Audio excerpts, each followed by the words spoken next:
Good day, ladies and gentlemen, this is Professor Ma.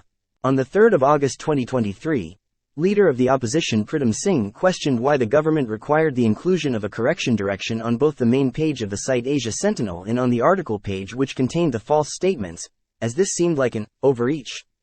It does sound like overreach when you potentially are almost forcing the site to shut down because you forced them to actually put the clarification on the first page which has nothing to do with the article, said Mr Singh.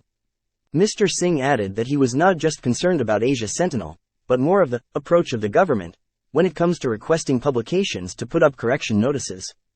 The publication was in May required under the Protection from Online Falsehoods and Manipulation Act, POFMA, to carry the notices. As the publication did not comply with the correction direction, access to the site has been blocked since June. Professor Ma will explain why requiring the site to put the correction notice on the main page seemed like an overreach. Imagine the main page is like the main door of a library that contains thousands of books, each book representing one article.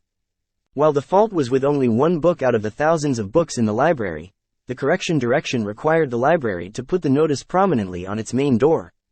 In this case, the Asia Sentinel must have decided that the number of readers it had in Singapore did not justify its compliance with the correction order, and hence it chose to not to comply and forfeit its readership in Singapore in the process.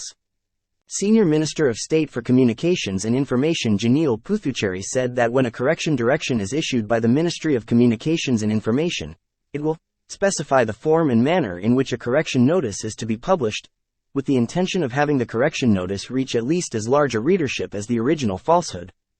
Professor Ma did a check of the fake news laws of other countries around the world, and most of the other countries only require the offending content to be removed within 24 hours of the government notice, and there is usually no need to publish any correction notice.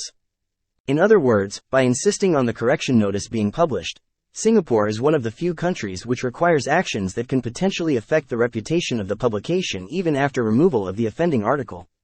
Having the correction notice splashed on the main page of a publication can be seen as similar to having the word liar pasted on the forehead of someone who was caught lying. It can potentially become a form of public shaming. Professor Ma thinks that this was Pritam Singh's main concern in raising this issue and subsequently crossing swords with Janil Puthucheary. In subsequent videos, Professor Ma will explain more aspects of life. In the meantime, please help by liking and by subscribing. Thank you.